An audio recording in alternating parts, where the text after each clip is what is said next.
Movie 'Eagle' acted by 'Raviteja, Navdeep and Anupama Parameshwar.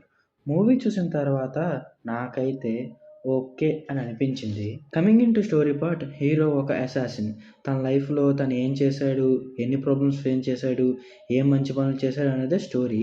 Coming in to first half మొత్తం hero ఇంట్రడక్షన్‌కి, అలాగే hero, heroine మధ్యన love story, అలాగే తను చేసిన మిషన్స్ వీటన్నిటిని బిల్డప్ చేసుకుంటూ వస్తారు మనకి డైరెక్టర్ గారు. Coming in to interval scene అయితే చాలా బావుంటదని చెప్పుకోవచ్చు. And coming in to second half మొత్తం తను చేసిన మిషన్స్, తన యాక్షన్ సీన్స్, ఫైట్స్, అలాగే తను చేసిన మంచి, అలాగే ఆ బ్యాక్ డ్రాప్ స్టోరీ ఇవన్నీ మనకి సెకండ్ హాఫ్‌లో ఉంటాయి. ఇంకా ఈ మూవీలో పాజిటివ్స్ వచ్చేసరికి actors performance and fightings and action scenes ఇవి 3 చాలా బావుంటాయని చెప్పుకోవచ్చు. And coming in to negatives, ఈ మూవీలో ఫైట్స్ తప్ప మిగతా స్టోరీ మొత్తం యావరేజ్‌గా నడుస్తది. లాగ్ ఇష్యూస్ ఎక్కువుంటాయి. అండ్ లాట్ ఆఫ్ క్యారెక్టర్స్ ఉంటాయి మూవీ మొత్తానికి.